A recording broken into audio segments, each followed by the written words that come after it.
J. Thomson's cathode ray experiment and the discovery of the electron. In 1897, English physicist J. Thomson performed a series of experiments on the cathode ray tube. Here is a picture of an early version of cathode ray tube, much like the one J. Thomson would have used in his famous experiment. Now, looking at this picture, you might have this question. Well, what makes up this mysterious device? Now, here's a little history on the cathode ray tube. The cathode ray tube, or CRT, was first invented in 1897 by German physicist Ferdinand Braun.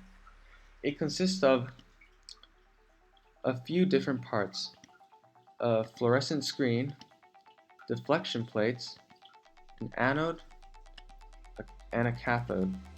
Now, if you look in the space between the anode and cathode as shown with the arrow, electrons are accelerated into a beam to form what is essentially an electron gun. Well, knowing this, let's take a look at the actual experiment.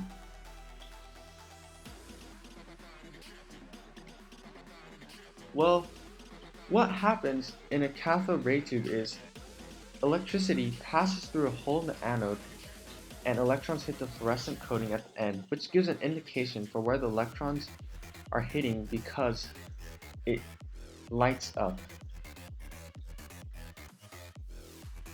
Now, what Thomson did in the experiment is he placed a positively charged metal plate on one side and a negatively charged plate on another. What ends up happening is the flow of the electrons curves toward the positively charged plate because the electrons are negatively charged and they are attracted to the positively charged plate. Although he didn't know what the beam was composed of at that time, Thomson deduced that whatever the beam was made of must be negatively charged, and thus the electron was discovered. He then came to a few conclusions after further testing. He concluded that the cathode ray must be composed of negatively charged particles.